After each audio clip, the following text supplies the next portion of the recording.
Сәлеметсіздер ме, құрметті оқырмандарым? Бүгін сіздермен бірге өте оңай, қамырды жаюды қажет етпейтін, жұп-жұмсақ болып шығатын осындай медовый дайындайтын боламыз. Және үйдегі бар қол жетімді заттармен дайындалады.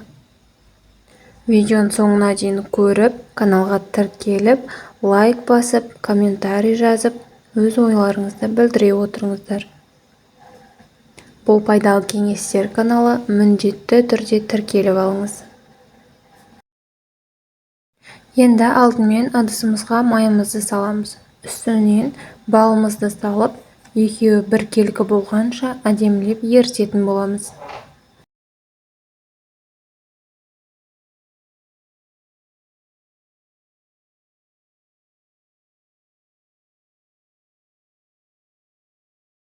Осылай орташа отқа қойып, үнемі қозғап отырамыз.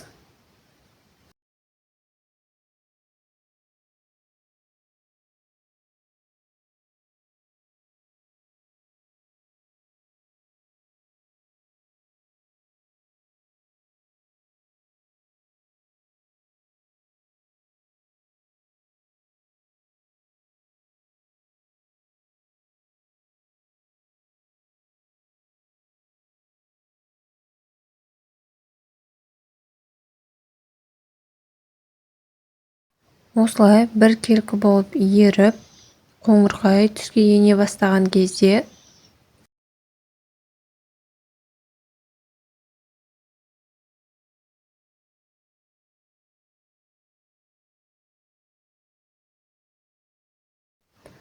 бір шай қасықта ас содасын салып жібереміз.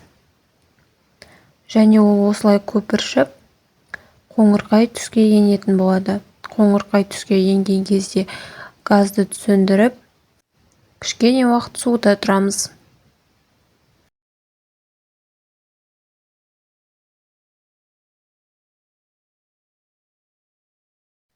Міндетті түрде осылай қозғап тұрыңыздар.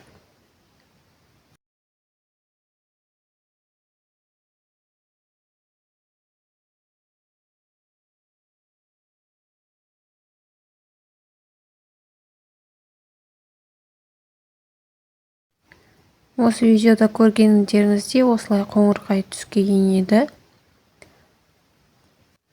Осы кезде газды өшіретін боламыз. Ол суып болам дегенше қалған заттарымызды араластыра береміз. 4 жұмыртқа қажет болады, қант, ұнымызды дайындап аламыз. Төменде толық рецептісін беретін боламын.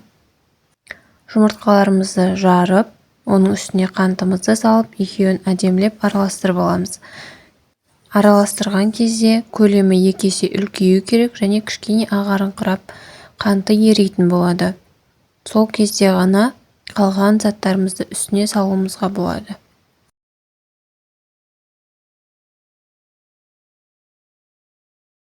Осылай дайын болғаннан соң, жаңағы дайындап алған қоспамызды үстінен құятын боламыз.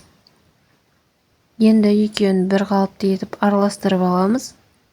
Сосын ұнымызды үстінен салатын боламыз. Ұнымызды 2-ге бөліп саламыз. Бірден барлығын салмаңыздар. Бірінші жартысын салып араластырып аламыз. Сосын екіншісін салып тағы да араластырып алатын боламыз.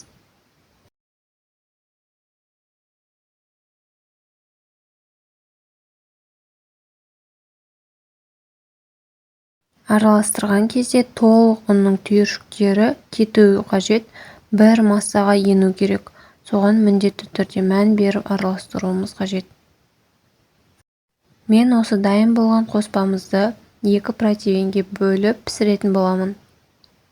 Менде үлкендеу көлемді ыдыс болғаннан соң кішкентай болып көрінуі мүмкін, бірақ орташа медовый шығатын болады. Осылай 2-ге бөліп салып жайып аласыздар. Мен қасықпен жайдым, сіздер қалаған заттарыңызбен осылай ыңғайлы заттарыңызбен жайып алсаңыздар болады.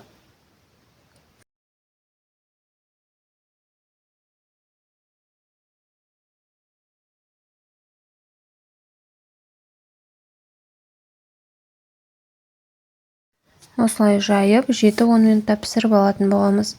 Бұны пешке салған кезде арасына жағатын кремімізді дайындайтын боламыз. 2 жұмыртқаның сарысына қантты салып, жақсылап араластырып аламыз.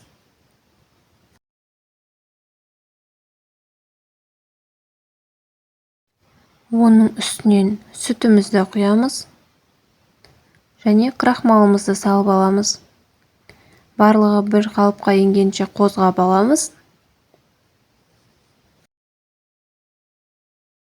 Сосын орташа отқа қойып, үнемі осылай қозғап отырып,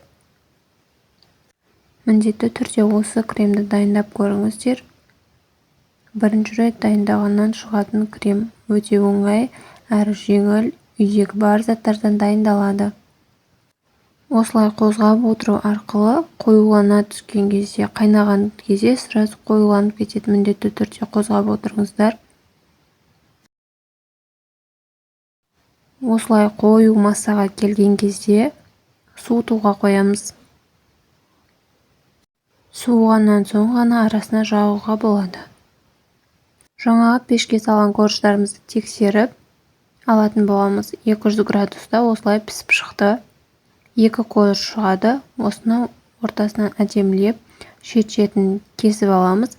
Шет-шетін үстін безендіруге пайдаланатын боламыз.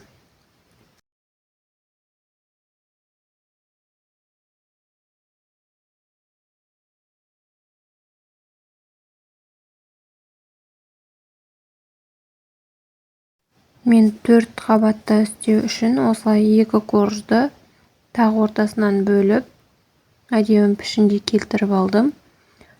Биіктеу болады, әдемі көріну үшін осылай 2-ке бөліп алдым.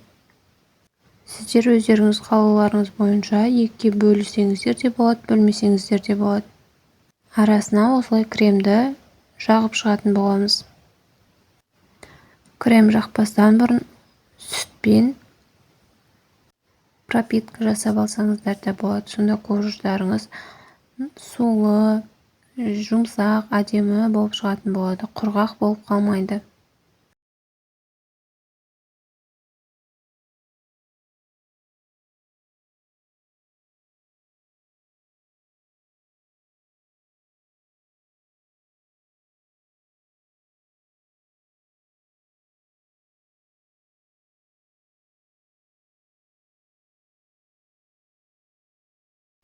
Осылай дайын болған корждарымыздың үстінен кремді толық жан-жағына жағып шығамыз және жанынан кесіп алған бөліктерімізді осылай бетіне әдемілеп ұнтақ жасап себеміз. Бұл ұнтақты осындай сит арқылы істейтін боламыз. Сит арқылы істеген кезде ұсақ, әдемі ұнтақтар шығатын болады және әдемі көрінеді. Міндетті түрде осылай жасап көріңіздер. Өте жұмсақ, дәмді, ауызда еритін медовый шығады және қолжетімді заттардан. Бұл пайдалы кеңестер каналы, міндетті түрде тіркеліп кетіңіз.